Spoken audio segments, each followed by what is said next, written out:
ഇതൊരു ഫിഫ ലോകകപ്പിൻ്റെ കാലമാണ്.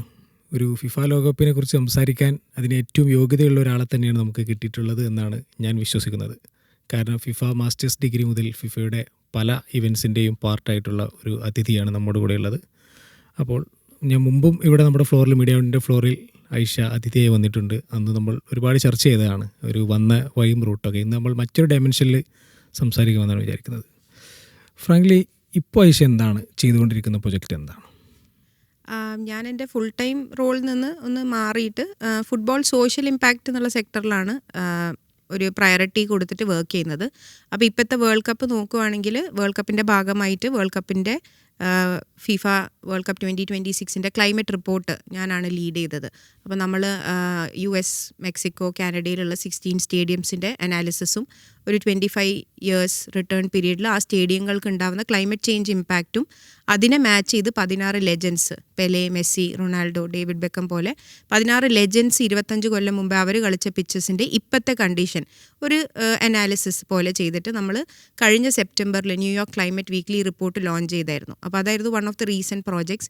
ഇനിയിപ്പോൾ വേൾഡ് കപ്പ് ഫൈനൽസിൻ്റെ ഭാഗമായിട്ട് UN ഹെഡ് ക്വാർട്ടേഴ്സിൽ UN യൂത്ത് ഓഫീസും ഫിഫയും ഒക്കെ ചേർന്നിട്ട് ചെയ്യുന്ന ഒരു ഫുട്ബോൾ ആൻഡ് മെൻ്റൽ ഹെൽത്ത് എന്ന് പറഞ്ഞ ഒരു കോൺഫറൻസിൽ നമ്മളുടെ ഒരു യൂത്ത് വോയിസസ് പ്രോജക്റ്റിൻ്റെ പ്രസൻറ്റേഷന് വേണ്ടി പോവുകയാണ്. അപ്പം ഇങ്ങനത്തെ പ്രോജക്ട്സിൻ്റെ ഗുണം എന്ന് പറഞ്ഞാൽ നമുക്ക് ഫുട്ബോളിൻ്റെ ഒരു ലാർജർ ഇമ്പാക്റ്റ് മനസ്സിലാക്കാൻ പറ്റുന്നുണ്ട്. അപ്പോൾ ഇന്ത്യ പോലത്തെ ഒരു രാജ്യത്തിലേക്ക് തിരിച്ച് വന്ന് എനിക്ക് ഫുട്ബോളിൽ എന്തെങ്കിലും ചെയ്യാൻ പറ്റുമെന്ന് എനിക്ക് മനസ്സിലായത് ഇങ്ങനത്തെ കാര്യങ്ങൾ മനസ്സിലാക്കി അതിൻ്റെ കൾച്ചറൽ ഡെപ്ത്ത് മനസ്സിലായാലേ ചെയ്യാൻ പറ്റുള്ളൂ എന്ന് മനസ്സിലായി. സർഫേസ് ലെവലിൽ നമ്മളെ സിസ്റ്റം ഫെയിൽ ചെയ്തുകൊണ്ടിരിക്കുകയാണ്. അപ്പോൾ അങ്ങനെയാണ് ഈ ഒരു സോഷ്യൽ ഇമ്പാക്ട് സെക്ടറിലേക്ക് ട്രാൻസിഷൻ ചെയ്തത് 2026. ഈ ക്ലൈമറ്റിനെ കുറിച്ച് പറയുമ്പോൾ ഈ വേൾഡ് കപ്പിൽ നമ്മൾ ഏറ്റവും കേൾക്കുന്ന ഒരു ടോപ്പിക്കാണ് ക്ലൈമറ്റ്. എനിക്ക് തോന്നുന്നു മുമ്പത്തെ വേൾഡ് കപ്പിനേക്കാൾ കൺസേൺ ആണ്, കാരണം ഭയങ്കര ഹീറ്റാണ്. ഇത് ഏത് രീതിയിലൊക്കെയാണ് മാച്ചിനെ ഇമ്പാക്റ്റ് ചെയ്യുന്നത്, എങ്ങനെയൊക്കെയാണെന്ന് പറയാൻ പറ്റും? ഈ ഫുട്ബോളിൽ ഒരു ട്രഡീഷണൽ സ്പോർട്ടാണല്ലോ. അപ്പോൾ അതിൻ്റെ ഈ പണ്ട് മാരഡോണ ഒരു ഇതിൽ പറഞ്ഞിട്ടുണ്ടായിരുന്നു, what we play as 2 halves will become 4 quarters later എന്ന്. അപ്പോൾ ആ ഒരു ഇതെന്ന് പറഞ്ഞാൽ ആ ഗെയിമിൻ്റെ ട്രഡീഷണൽ ഫോർമാറ്റ് മാറും തോറും നമ്മളിപ്പോൾ ഒരു ഫ്രാൻസ് വേഴ്സസ് അർജൻറ്റീന ടീമിനെ കമ്പയർ ചെയ്യുന്ന പോലെ ഫ്രാൻസ് ഒരു ഫുട്ബോൾ അക്കാഡമി മെഷീനാണ്. ബിക്കോസ് അത് അത്രയും എവല്യൂഷണറി ആയിട്ടുള്ള രീതിയിൽ ഫുട്ബോൾ പ്ലേയേഴ്സിനെ ഇവോൾവ് ചെയ്ത് എടുപ്പിച്ച ഒരു ടീമും എന്നാൽ അർജൻറ്റീന അല്ലെങ്കിൽ ബ്രസീൽ എന്ന് പറഞ്ഞാൽ ട്രഡീഷണലി കളിക്കുന്നതാണ്. അപ്പോൾ അതുപോലെ തന്നെ നമ്മൾ ഓരോ ക്ലൈമറ്റ് ആവശ്യങ്ങൾക്കും അല്ലെങ്കിൽ ഇപ്പോൾ പറഞ്ഞ പോലെ കമേഴ്ഷ്യൽ ആവശ്യങ്ങൾക്കും, ക്ലൈമറ്റ് ഒരു കാരണമാണ്, കമേഴ്ഷ്യൽ ആവശ്യങ്ങൾക്കും നമ്മൾ ഈ ഗെയിമിൻ്റെ ഫോർമാറ്റ് മാറ്റും തോറും ട്രഡീഷണലി ഇത് ആസ്വദിച്ച ഫാൻസിനും ട്രഡീഷണലി ഇത് കളിച്ച ആൾക്കാർക്കും അത് ബോഡിലി ഇമ്പാക്റ്റ് ഉണ്ടാവും. അത് സൈക്കോളജിക്കൽ ലെവലിൽ പോലും നമ്മളൊരു പ്ലേ തുടങ്ങി ആ പ്ലേൻ്റെ ഫോമിൽ നിൽക്കുമ്പോൾ അതിൻ്റെ ഇടയിൽ ഒരു ക്വാർട്ടർ ബ്രേക്ക് എടുക്കുമ്പോൾ ആ ടീമിലുണ്ടാവുന്ന ഒരു സൈക്കോളജിക്കൽ ഇമ്പാക്റ്റ് ഉണ്ട്. ഇപ്പോൾ കുറേ ഈ ഒളിമ്പിക്സും അല്ലെങ്കിൽ ഫിഫ അല്ലെങ്കിൽ ICC വേൾഡ് കപ്പിൻ്റെ ഒക്കെ ടീം സൈക്കോളജിസ്റ്റ് ഇതിനെക്കുറിച്ച് സംസാരിക്കുന്നുണ്ട്. How important it is for 15 നാഷണാലിറ്റീസിലെ 10 ഡിഫറെൻറ്റ് ലാംഗ്വേജസ് സംസാരിക്കുന്ന 5 ഡിഫറെൻറ്റ് റിലീജിയൻ ഫോളോ ചെയ്യുന്ന ഒരു ഗ്രൂപ്പ് ഓഫ് ആൾക്കാരാണ് ഒരു പ്ലേയേഴ്സ് ഡ്രസ്സിങ് റൂമിൽ നിന്ന് പുറത്ത് വന്ന് 90 മിനിറ്റ്സ് കളിക്കുന്നത്. അപ്പോൾ അവരിലുണ്ടാവുന്ന ഹ്യൂമൻ സൈക്കോളജിക്കൽ വൺനെസ്സിനെ പല രീതിയിലും ബ്രേക്ക് ആവപ്പെടുകയാണ്. അത് ഹീറ്റായിരിക്കാം, നമ്മളെ ബോഡീനെ പല സെൻസസുമാണ് നമ്മളെ ഇറിറ്റേറ്റ് ചെയ്യുക. അതിപ്പോൾ ക്ലൈമറ്റ് ആയിരിക്കാം, ചിലപ്പം എന്തെങ്കിലും രീതിയിലുള്ള ഹ്യൂമൻ ഇൻ്റർവെൻഷൻ ആയിരിക്കാം, ഇപ്പോൾ റേസിസം, ബൂയിങ് അങ്ങനത്തെ കാര്യങ്ങൾ. Or it could also be format changes. അപ്പോൾ ആ ഒരു ഫോർമാറ്റിനെ പെട്ടെന്ന് മാറ്റുമ്പോൾ ഇനി വരാൻ പോകുന്ന മാനുഫാക്ചേർഡ് ഫുട്ബോളേഴ്സിന് ചിലപ്പം പ്രശ്നം ഉണ്ടാവില്ല, because they might be accustom to it. പക്ഷേ ഓൾറെഡി എക്സിസ്റ്റ് ചെയ്യുന്ന ഫാൻസിനും ട്രഡീഷണലി ഫുട്ബോളിനെ ആ ഒരു ബ്യൂട്ടിഫുൾ ഗെയിം എന്ന് വിളിക്കുന്ന ആൾക്കാർക്കും എനിക്ക് തോന്നുന്നു ഫ്രം എ മെൻറ്റൽ പേഴ്സ്പെക്റ്റീവ് തന്നെ അത് ഭയങ്കരമായിട്ട് എഫക്റ്റ് ചെയ്ത് തുടങ്ങും. നമ്മൾ ഈ ഒരു ലോകകപ്പിനെ കുറിച്ച് സംസാരിക്കുമ്പോൾ എല്ലാവരും ചെയ്യുന്നത് കഴിഞ്ഞ ലോകകപ്പായിട്ടുള്ള കമ്പാരിസൺ ആണ്. കാരണം രണ്ടും എൻറ്റയർലി ഡിഫറെൻറ്റ് വേൾഡ് കപ്സാണ്, രണ്ടും കോണ്ടിനെൻ്റാണ്, കൾച്ചറിലൊക്കെ മാറ്റേണ്ടത്. കഴിഞ്ഞ ലോകകപ്പിൻ്റെ പാർട്ടായിട്ട് പ്രവർത്തിച്ചിട്ടുണ്ട് എന്നാണ് ഞാൻ മനസ്സിലാക്കുന്നത്. എന്തൊക്കെയായിരുന്നു കഴിഞ്ഞ ലോകകപ്പിൽ ചെയ്തിരുന്ന വർക്ക്? എന്തായിരുന്നു? ഏത് ടീമിൻ്റെ പാർട്ടായിരുന്നു? ഞാൻ കഴിഞ്ഞ വേൾഡ് കപ്പിന് നോൺ പ്രോഫിറ്റ് വിങ്ങിൽ തന്നെയായിരുന്നു. ഞാൻ സ്ട്രീറ്റ് ചൈൽഡ് വേൾഡ് കപ്പ് എന്ന് പറഞ്ഞിട്ട് നമ്മൾ 28 നേഷൻസിന് സ്ട്രീറ്റ് കുട്ടികളെ കൊണ്ടുവന്നിട്ട് വേൾഡ് കപ്പ് നടക്കുന്ന അതേ രാജ്യത്തിൽ നമ്മളൊരു വേൾഡ് കപ്പ് നടത്തും അവർക്ക് വേണ്ടിയിട്ട്. അപ്പോൾ ഇത് ഫിഫ ലെജൻസ് ബാക്കപ്പ് ചെയ്യുന്ന ഒരു പ്രോജക്റ്റാണ്. അപ്പം അതിൻ്റെ ഭാഗമായിട്ട് നമ്മൾ അവിടെ വേൾഡ് കപ്പ് സിറ്റിയിൽ കുറേ മാസങ്ങൾ, ഒരു 6-7 മാസത്തോളം leading to the world cup നമ്മൾ ട്രാവൽ ചെയ്യുക. അപ്പോൾ അവിടുത്തെ പ്രിപ്പറേഷൻസ് കാണുക. പിന്നെ ഐ തിങ്ക് ഓവർ ഒരു 5-6 ഇയേഴ്സ് ഖത്തറിലുണ്ടായ ഒരു ട്രാൻസ്ഫർമേഷൻ കണ്ടിട്ടുണ്ട്. പിന്നെ why that world cup is extremely different എന്ന് പറഞ്ഞാൽ ഇതിന് മുമ്പേയും ഒരു പർട്ടിക്കുലർ കൺട്രിയിൽ നടന്നിട്ടുണ്ട്. ഇപ്പോൾ ആഫ്രിക്കയിലോ അല്ലെങ്കിൽ റഷ്യയിലോ അല്ലെങ്കിൽ സൈസ് കുറഞ്ഞ രാജ്യങ്ങളിൽ നടന്നാൽ പോലും വേൾഡ് കപ്പ് ആക്സസിബിൾ ആക്കണം എന്ന് ഒരു ഓർഗനൈസിങ് കമ്മിറ്റി അവരുടെ പ്രൈം മോട്ടോ ആക്കി വെച്ചത് ഖത്തറിലായിരുന്നു. അവിടെ എന്ന് പറഞ്ഞാൽ ഞാൻ എല്ലാവരോടും പറയുന്നുണ്ട്, ഖത്തറിന് ഒരു ഐഡൻറ്റിറ്റി ക്രൈസിസ് ഉണ്ടായിരുന്നു, വിച്ച് ഇസ് അവർക്ക് ആസ് എ നേഷൻ എന്തെങ്കിലും വേണമായിരുന്നു. അപ്പോൾ അവർ ഏറ്റെടുത്തൊരു കാര്യമായിരുന്നു സ്പോർട്സിൽ തന്നെ അവർക്ക് ഈ ബിഡ് ജയിച്ചപ്പോൾ മനസ്സിലായി football is our way forward to the world. അതേ ഐഡൻറ്റിറ്റി ക്രൈസിസ് ഉള്ള ഒരാൾക്കാരാണ് ഇന്ത്യൻസ്. ബിക്കോസ് നമുക്ക് ഫുട്ബോളിനോട് ആരാധനയുണ്ട്. ഇന്നും ഇന്നലെയും മെസ്സി റൊണാൾഡോനെ കണ്ടുണ്ടായ ഫാൻസ് അല്ല നമ്മൾ. പെലെ മറഡോണ കാലത്തു നിന്നുണ്ടായ നമ്മളുടെ വീട്ടിൽ ജനറേഷനലി ഫുട്ബോൾ ഫാൻഡം വളർന്നു വന്ന് ഉണ്ടായ ഫാൻസാണ്. അപ്പോൾ ആ ഡെപ്തുള്ള നമുക്കും വേൾഡ് മാപ്പിലൊരു ഓപ്പർച്യൂണിറ്റിയോ ആക്സസിബിലിറ്റിയോ ഇല്ലായിരുന്നു. അപ്പോൾ ഇത് രണ്ടിനെയും ബ്രിഡ്ജ് ചെയ്തൊരു വേൾഡ് കപ്പായിരുന്നു Qatar world cup. In terms of accessibility ആണെങ്കിലും അതിനെ പ്ലേസ് ചെയ്ത രീതിയും അതിനെ ഇൻക്ലൂസീവ് ആക്കിയത്. Like you didn't need to be on tier 1 premium class to go watch a spectacle of someone like a Messi or a Ronaldo. It was affordable, it was accessible, you could get there. പിന്നെ അവിടുത്തെ ഒരു entire Indian diaspora, especially Malayalis, made it home for others to come എന്നാണ്. അപ്പം and also I think the position of Qatar on the world map really makes it a world cup.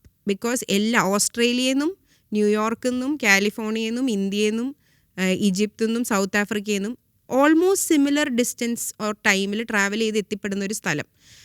അപ്പോഴാണത് truly global and truly a world cup ആവുന്നത്, when the world can travel to it എന്നുള്ള. അതിൽ നമ്മൾ ഈ street world cup എന്ന് പറയുമ്പോൾ world കപ്പിന് മുമ്പായിട്ട് നടത്തുന്നതാണ്. അതല്ലാതെ വേൾഡ് കപ്പിലെ ഇവന്റിൽ എന്തൊക്കെയായിരുന്നു ഒരു ഓർമ്മകൾ അല്ലെങ്കിൽ പ്ലേയേഴ്സുമായിട്ടുള്ള ബന്ധങ്ങളൊക്കെ ഉണ്ടാവുമെന്ന് ഞാൻ മനസ്സിലാക്കുന്നത്.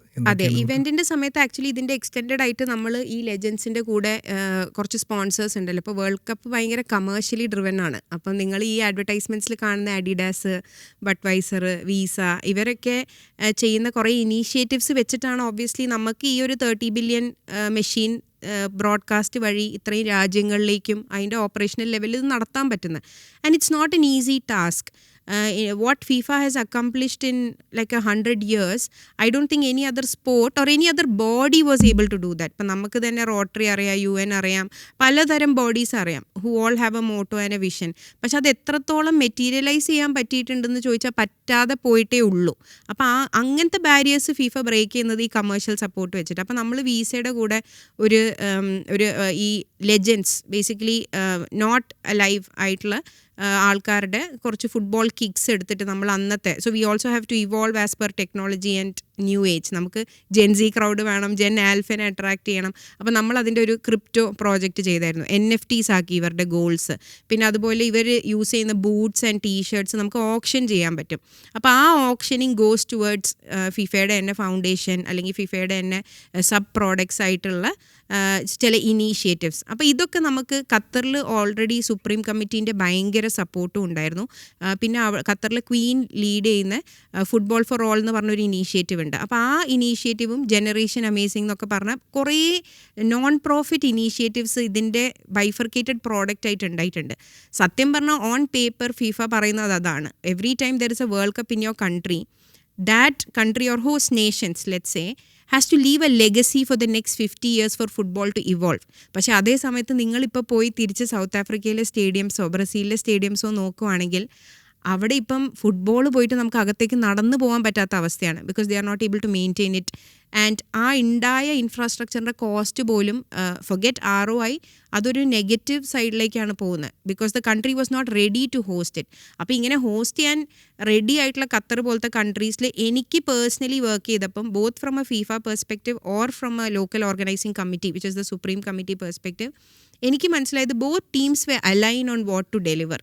And both teams had the money, expertise, power, and also the human bond to the game to use it for the good of the global level.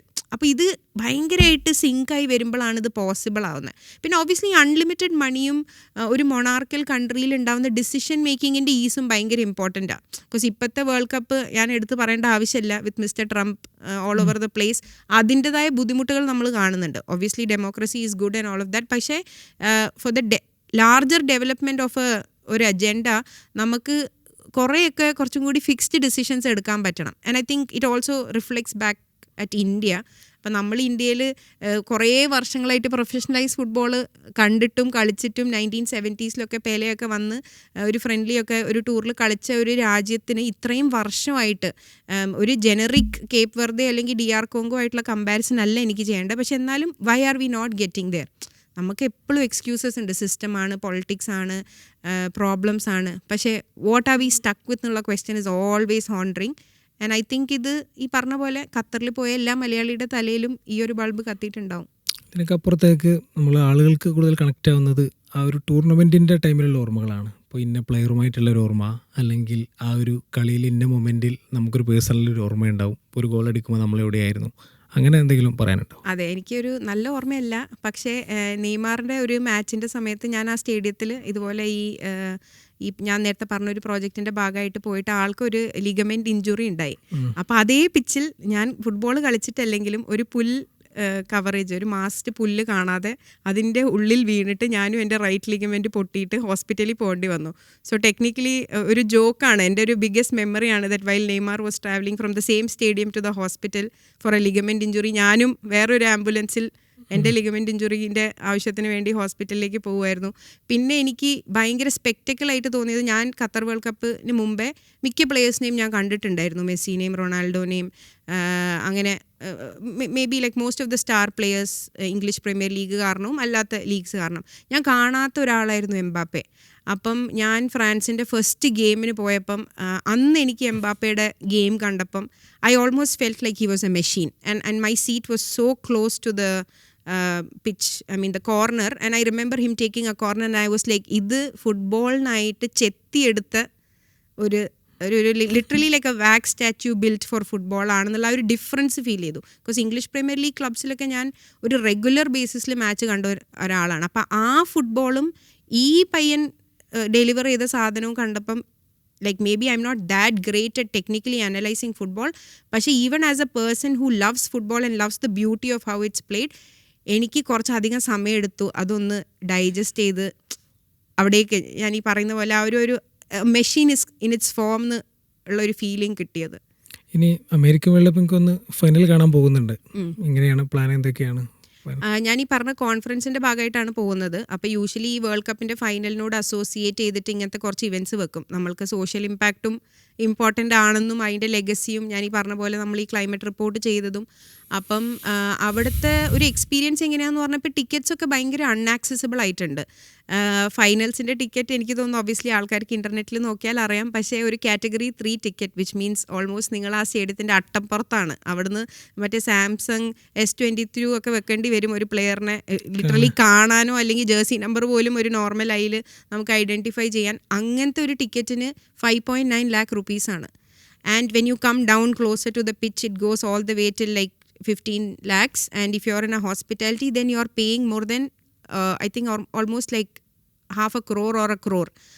ഈ പൈസ ചിലവാക്കി ഇന്ത്യയിൽ നിന്ന് ആൾക്കാർ പോകുന്നുണ്ട്. പക്ഷേ ആ ആൾക്കാർ എനിക്ക് തോന്നുന്നു ഞാൻ കണ്ട ആദ്യത്തെ 2002 വേൾഡ് കപ്പ് തൊട്ടേ ഇവിടുത്തെ പ്രീമിയം അപ്പർ ക്ലാസ് ഓൾറെഡി പോകുന്നുണ്ടായിരുന്നു. പക്ഷെ അത് മാറ്റിയ എനിക്ക് തോന്നുന്നു ക്ലോസ് ഇനഫ് രാജ്യം റഷ്യയായിരുന്നു. ബിക്കോസ് റഷ്യ വേൾഡ് കപ്പ് നടന്ന സമയത്തും നമ്മുടെ ചുറ്റുപാടിൽ ഞാൻ ആൾക്കാർ പറഞ്ഞു കേട്ടിട്ടുണ്ടായിരുന്നു അങ്ങനെ പോകുന്നുണ്ട്, പൈസ സേവ് ചെയ്ത് വെച്ച് പോകുന്നുണ്ട്, റഷ്യയിൽ വിസ അപ്ലൈ ചെയ്ത് പോകുന്നുണ്ട്.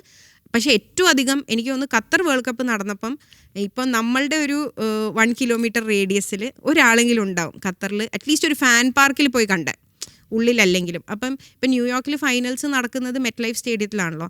അപ്പം ഞാൻ അവിടെ ന്യൂയോർക്കും മിയാമീൻ്റെയും ഗെയിം കണ്ടിട്ടുണ്ട് അവിടെ ഇങ്ങനെ ഇതുപോലെ വർക്കിന് പോയ സമയത്ത്. അപ്പം അവിടുന്ന് മെസ്സിനെ കണ്ട ഒരാളാണ്. അപ്പം എനിക്ക് ആ സ്റ്റേഡിയത്തിൽ I just couldn't enjoy football because it's not a build like that stadium is not build for football.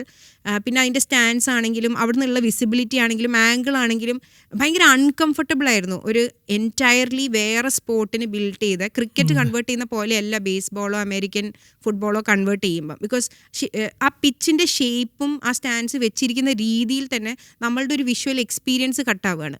അപ്പം നമ്മൾ നോക്കുമ്പോൾ നമുക്ക് യൂഷ്വലി ഫുട്ബോളിൽ കാണുന്ന ഒരു പേസ് ഒന്നും കിട്ടുന്നില്ല ആസ് എ വ്യൂവർ. അപ്പോൾ ആ ഗെയിം കണ്ട സമയത്ത് ഞാനിങ്ങനെ വിചാരിച്ചായിരുന്നു ഇവിടെ ഫൈനൽസ് നടത്തി നടത്തിയാൽ എങ്ങനെ ഇരിക്കും. ഞാൻ 1.5 വർഷം മുമ്പേ കണ്ടത്. But still I have a feeling that there so much you can do infrastructure wise. എല്ലാം പറിച്ച് കളഞ്ഞെടുക്കാൻ പറ്റില്ലല്ലോ. അപ്പം ഫൈനൽസിൻ്റെ കാര്യത്തിൽ ഞാൻ അങ്ങനെ ഭയങ്കര എക്സൈറ്റഡ് അല്ല. പക്ഷേ വൺ തിങ് ഞാൻ എൻ്റെ കുറേ അവിടെ ഇപ്പോൾ വർക്ക് ചെയ്യുന്ന എൻ്റെ എക്സ് കൊലീഗ്സിൻ്റെ അടുത്ത് നിന്ന് ഞാൻ മനസ്സിലാക്കിയത്, ഇത് ഇത്രയും ഇന്നാക്സസിബിൾ ആയത് കാരണം നിങ്ങളിപ്പോൾ ടൊറോണ്ടോ, വാൻകൂവർ അല്ലെങ്കിൽ അറ്റ്ലാന്റ, മിയാമി ഇങ്ങനത്തെ എല്ലാ സ്ഥലത്തിലെയും ഫാൻ പാർക്സ് ഉണ്ട്.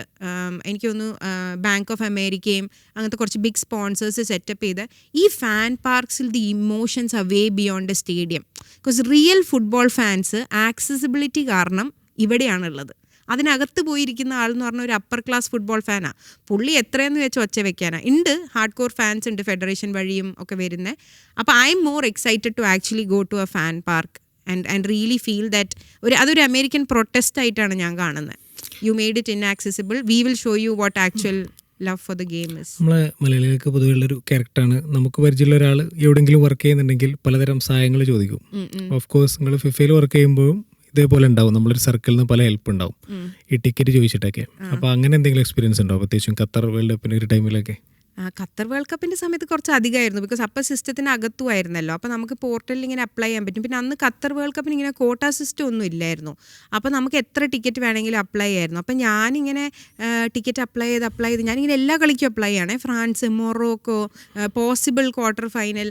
അപ്പോൾ ഞാനിങ്ങനെ എൻ്റെ യൂറോപ്യൻ കാർഡ് വെച്ചിട്ട് അപ്ലൈ ചെയ്യുന്നത്. അപ്പോൾ it got to a point where ഒരു തരം ഒരു ബാക്ക്ഗ്രൗണ്ട് വെരിഫിക്കേഷൻ വന്ന പോലെയായി. അപ്പോൾ അവരിങ്ങനെ ചോദിക്കുക, ആർക്കാണ് ഇപ്പോൾ ഇത്രയും ടിക്കറ്റ് മേടിക്കുന്നത്, വല്ല ബ്ലാക്ക് മാർക്കറ്റിൽ വല്ല പരിപാടി ഉണ്ടോ? ബിക്കോസ് അതൊക്കെ നമ്മളുടെ പ്രൊഫഷണൽ സൈഡിനെ വല്ലാണ്ട് എഫക്റ്റ് ചെയ്യും. അങ്ങനെ എൻ്റെ ഒരു ബാക്ക്ഗ്രൗണ്ട് വെരിഫിക്കേഷൻ ചെയ്തപ്പോൾ അവർ നോക്കി ആർക്കാണ് നമ്മൾ ഈ ടിക്കറ്റ്സ് അയക്കുന്നത്. അതിൻ്റെ ഹിസ്റ്ററി മൊത്തം അവർക്ക് ആ ആപ്പിൽ കാണുമല്ലോ. അപ്പോൾ അവർ നോക്കുമ്പോൾ മുഹമ്മദ്, ഫാത്തിമ, അഹമ്മദ്. അപ്പോൾ ഞാൻ പറഞ്ഞു ഇതൊക്കെ നാട്ടിലുള്ള ഫ്രണ്ട്സും കുടുംബക്കാരും കസിൻസ് എന്നുള്ള വാക്കിൽ കുറേ എക്സ്റ്റെൻഡഡ് റിലേറ്റീവ്സ് ആണെന്നൊക്കെ പറഞ്ഞിട്ട് ഞാൻ കുറച്ച് എനിക്ക് പിന്നെ ഇവിടുത്തെ നാട്ടിലെ കുറേ ബ്രസീൽ വ്യൂയിങ് വീഡിയോസൊക്കെ അയച്ചു കൊടുത്ത് ഞാൻ അവരെ കൺവിൻസ് ചെയ്തു, സെയിങ് ദാറ്റ് ഞാൻ ഇതൊന്നും ഫേസ് വാല്യൂ അല്ലാണ്ട് വിൽക്കുന്നില്ല. ഇതിൽ നിന്ന് ₹1 എനിക്ക് ലാഭം അല്ലെങ്കിൽ എനിക്ക് നഷ്ടമാണ്. ബിക്കോസ് എനിക്ക് നാട്ടിലൊരാൾ പൈസ തരുമ്പോൾ ഞാൻ അവിടെ കൊടുത്ത സ്വിസ് ഫ്രാങ്കിൻ്റെ എക്സ്ചേഞ്ച് റേറ്റ് പോവുക, അങ്ങനെയൊക്കെ. ഈ വേൾഡ് കപ്പിന് ഒബ്വിയസ്ലി ഞാൻ ഡയറക്റ്റ്ലി ഇൻസൈഡ് ദ സിസ്റ്റം അല്ലാത്തതുകൊണ്ട് ഐ സ്റ്റിൽ ഹാവ് ആക്സസ്, പക്ഷേ കുറവാണ്. അപ്പോൾ അതുകൊണ്ട് എനിക്ക് കുറേ കൊടുക്കാൻ പറ്റിയിട്ടില്ലെങ്കിലും എൻ്റെ ആക്സസിബിലിറ്റിയിൽ ഞാൻ എനിക്ക് തോന്നുന്നു ഒരു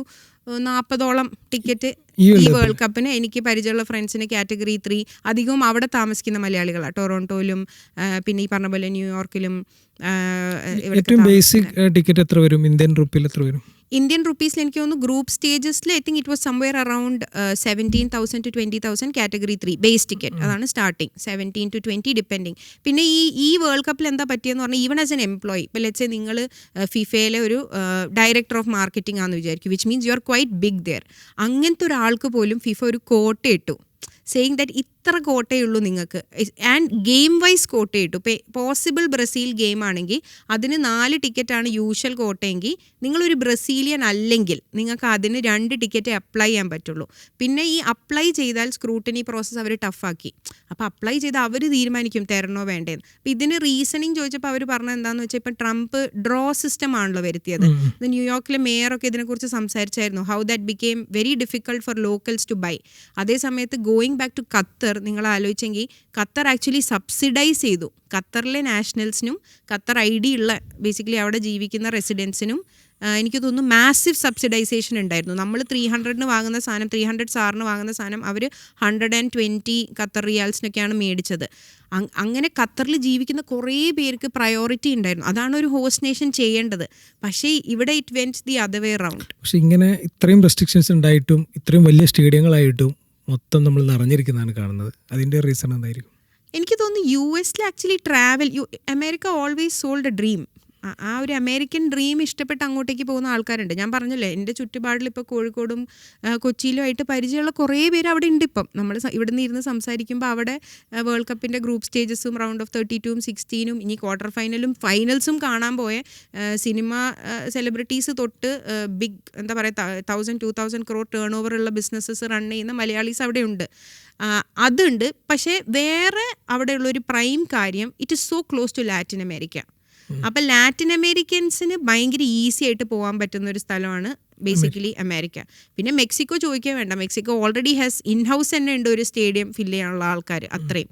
അപ്പം ഈ ലാറ്റിൻ അമേരിക്കൻ കൺട്രീസ് പിന്നെ അവരുടെ പ്രസൻസും, ഇപ്പോൾ പാരഗ്വേ ഉണ്ട്, അങ്ങനത്തെ കുറേ കൺട്രീസ് ഉള്ളതുകൊണ്ട് അവർ കുറേ ട്രാവൽ ചെയ്തു, അവർക്ക് വിസ റെസ്ട്രിക്ഷൻസ് കുറവാണ്. മൈഗ്രൻസിന്റെ ഒരു അതെ അതെ, മൈഗ്രൻസ് ഭയങ്കര കൂടുതൽ. എനിക്ക് തോന്നുന്നു കൊളംബിയന്റെ ഒരു ഗെയിം നിങ്ങൾ ആക്ച്വലി എടുത്ത് നോക്കിയത് stadium was entirely Colombia, because അവിടുത്തെ ഇറാൻ മൈഗ്രേഷൻ വരെ ഭയങ്കര കൂടുതലാണ്. അപ്പൊ ഇത് ഖത്തറിലും നമ്മൾ കണ്ടിട്ടുണ്ട്. പക്ഷേ when you look at America, the amount of like the impact of migration is quite high. പിന്നെ അവിടെ അത്യാവശ്യം ഒരു എനിക്ക് തോന്നുന്നു ഒരു മിഡിൽ ക്ലാസ് ജോലിയൊക്കെ ഉണ്ടെങ്കിൽ ഈ പൈസ അഫോർഡ് ചെയ്യാൻ പറ്റും. നമ്മൾ നാട്ടിൽ നിന്ന് നോക്കുമ്പോഴാണ് നമുക്ക് 5.5 ലക്ഷം എന്ന് പറയുമ്പോൾ ഒരു ടിക്കറ്റ് എന്ന് ആലോചിക്കുന്നത്. പക്ഷേ അമേരിക്കയിൽ ആക്ച്വലി ഫുട്ബോൾ അല്ലാത്ത സ്പോർട്സ്, എനിക്ക് അവിടെയായിരുന്നു ഭയങ്കര ഒരു റിയലൈസേഷൻ ഹിറ്റ് ചെയ്തത്. ഞാൻ ഈ മെസ്സിയുടെ ഈ ഗെയിം കാണാൻ പോയപ്പം ഞാൻ അവിടെ ജസ്റ്റ് എൻക്വയറി ചെയ്തു എങ്ങനെയാണ് ഇവിടുത്തെ ടിക്കറ്റ് പ്രൈസസ്. അപ്പോൾ അവർ പറഞ്ഞു ഫുട്ബോൾ ഇവിടെ ഭയങ്കര ചീപ്പാണ്. പക്ഷേ അവർ ചീപ്പാന്ന് പറയുന്നത് ഒരു 60,000 ഒക്കെ ടിക്കറ്റിനാണ്. അപ്പം ഞാൻ ചോദിച്ചപ്പോഴാണ് അവർ പറയുന്നത് അവിടെ NBA അല്ലെങ്കിൽ NFL അമേരിക്കൻ ഫുട്ബോളോ is way higher. And it's so small, like the arenas are so small that very few people get to go inside in their lifetime. അപ്പം അങ്ങനത്തെ ഒരു കൺട്രിയിൽ actually football is doing good എന്നാണ് എനിക്ക് തോന്നിയത്.